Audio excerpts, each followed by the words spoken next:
उनकी नजरें आप पर ही टिकी हैं, फिर चाहे आप बेडरूम में हो या फिर बाथरूम में। नहीं, हम आपके 3 साल के बच्चे की बात नहीं कर रहे। तो फिर आप जब भी कहीं छुट्टी मनाने के लिए जाते हैं तो कम से कम आपके दिमाग में एक बार तो ये बात जरूर आती है कि जिस रूम में आप रुक रहे हैं कहीं उसमें हिडन कैमरे तो नहीं लगे हुए।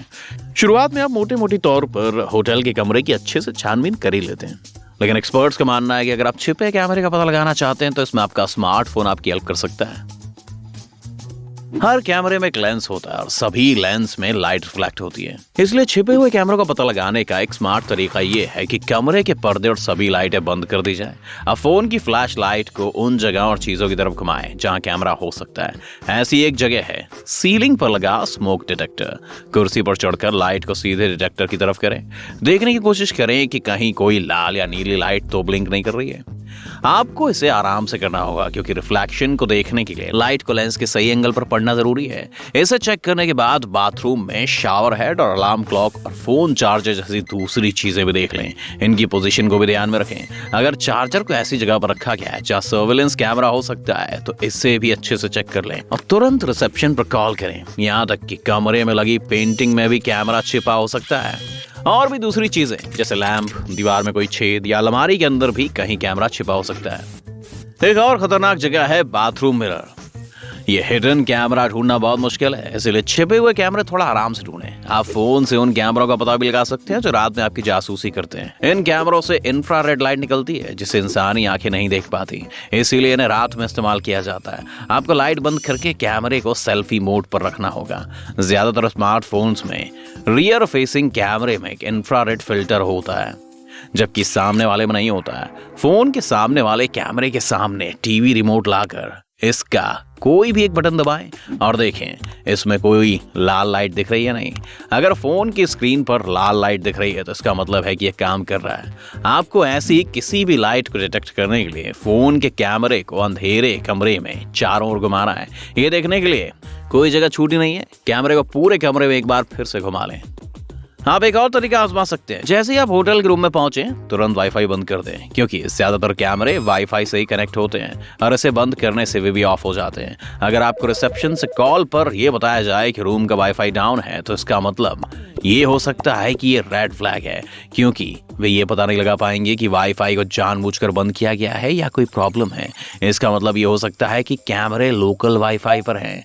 जब आप फर्स्ट टाइम होटल के कमरे के वाईफाई से कनेक्ट करते हैं तो अपनी निजी जानकारी शेयर ना करें। ज्यादातर नेटवर्क लॉगिन क्रेडेंशियल्स मांगते हैं, जैसे कि ईमेल। कुछ लोग होटल वेबसाइट जैसा ही वाईफाई लॉगिन पेज बनाकर आपको धोखा दे सकते हैं। शायद आप समझें कि आप वाईफाई राउटर से कनेक्ट कर रहे हैं, लेकिन आपकी जरूरी जानकारी चुराई जा सकती है। ये जानने के लिए कि इस वाईफाई से और कौन कौन से डिवाइसेस कनेक्ट हैं, एक एप्लीकेशन भी डाउनलोड किया जा सकता है। इससे आपको पता चल जाएगा कि इससे कौन सा स्मार्टफोन, लैपटॉप, स्मार्ट टीवी और भगवान न करे कैमरे कनेक्ट किए गए हैं। रेडियो फ्रिक्वेंसी स्कैनर किसी भी वायरलेस कैमरे का पता लगा सकता है, फिर चाहे वो वाईफाई से कनेक्ट हो या ना हो। अगर एयरवेव्स पर कई वायरलेस डिवाइस हों तो ये काम थोड़ा मुश्किल भी हो सकता है। बाकी अगर सभी डिवाइसेस और वायरलेस सिग्नल को ऑफ कर दिया जाए तो भी रैंडम सिग्नल्स को कैच किया जा सकता है। आपके निजी जीवन में दखल अंदाजी इस हद तक की जा सकती है कि कोई आपकी बातचीत सुनने के लिए आपके मोबाइल फोन या लैंडलाइन को भी टैप कर सकता है। अगर फोन लाइन में ऐसा माइक्रोफोन इंस्टॉल कर दिया जाए जो एक रिकॉर्डर को रिमोट ट्रांसमीटर से वायरलेस तरीके से ऑडियो भेजे तो लोगों की बातें सुनी जा सकती हैं। और ऐसा कोई भी कर सकता है, क्योंकि इस तरह के डिवाइसेस को खरीदना ज्यादा महंगा नहीं है। ये दुकानों से या फिर ऑनलाइन आसानी से मिल सकते हैं। अगर आपको फोन पर बात करते टाइम बीच में अजीब सी आवाज सुनाई दे, जैसे कि क्लिक करना या दूर की आवाजें या किसी पुराने रिकॉर्डर की आवाज, तो शायद आपके फोन कॉल को टैप किया जा रहा है। ये साउंड सिर्फ रेगुलर मॉडर्न सेल्स में ही नहीं बल्कि सभी डिवाइसों में आती है।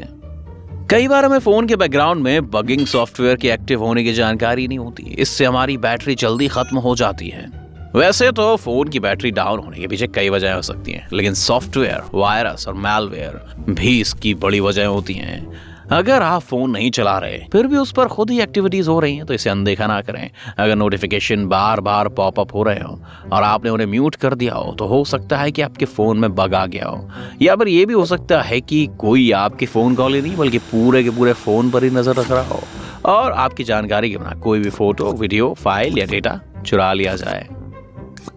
अगर आप अपने फोन को स्विच ऑफ कर रहे हैं और इसमें नॉर्मल से ज्यादा टाइम लग रहा है, तो इस बात का हिंट हो सकता है ये कि कोई आपके फोन को ट्रैक कर रहा है। फोन को पूरी तरह से बंद करने के लिए इसे सभी टास्क और एक्टिविटीज से लॉग आउट होना होगा। अगर आपका फोन रिमोटली किसी को डेटा ट्रांसफर कर रहा है तो इसकी वजह से शट डाउन होने में समय लग सकता है। इसका एक सबसे बड़ा सिग्नल आपको अलग अलग सिंबल और नंबर लिखे हुए मैसेज मिलना भी है। जब कोई आपके फोन को टैप करता है तो वे कुछ गैर कानूनी सॉफ्टवेयर इस्तेमाल करते हैं, जिसके लिए कभी ना कभी उन्हें हिडन कोड की जरूरत होती है। चेक कर लें कि ये टेक्स्ट मैसेज आपने सब्सक्राइब किया या नहीं, या फिर किसी जानकार के बदले। अगर आप फोन पर ऐप्स चेक कर रहे हैं और इनके बीच कोई ऐसा एप्लीकेशन दिखता है जो आपने इंस्टॉल नहीं किया है और आपको उसके बारे में कोई जानकारी नहीं है, तो ये कोई स्पाई ऐप भी हो सकता है। एक बार अपनी ब्राउजर हिस्ट्री भी चेक कर लें, उसमें कोई ऐसी चीज़ तो नहीं है जिसे आपने सर्च नहीं किया हो। आप पाएंगे कि आपका फ़ोन अपने आप ही ऑन और ऑफ हो रहा है। और इनमें भी सबसे बुरी बात यह है कि वो आपके फ़ोन का कैमरा किसी भी वक्त ऑन कर सकते हैं। अगर आपको शक होता है कि आपके फ़ोन के साथ छेड़छाड़ की गई है तो एक बार फैक्ट्री रीसेट ज़रूर कर लें। इससे फाइलों, सेटिंग्स और ऐप के साथ साथ पूरा डेटा हट जाएगा। इसका खतरा लैपटॉप को भी रहता है। कभी कभी हम ऐसी चीज़ों पर क्लिक कर देते हैं जो देखने में तो ठीक लगती हैं, पर असल में हमारे पीसी के सॉफ्टवेयर में स्पाईवेयर भेजने का एक एक्सेस पॉइंट हो सकता है।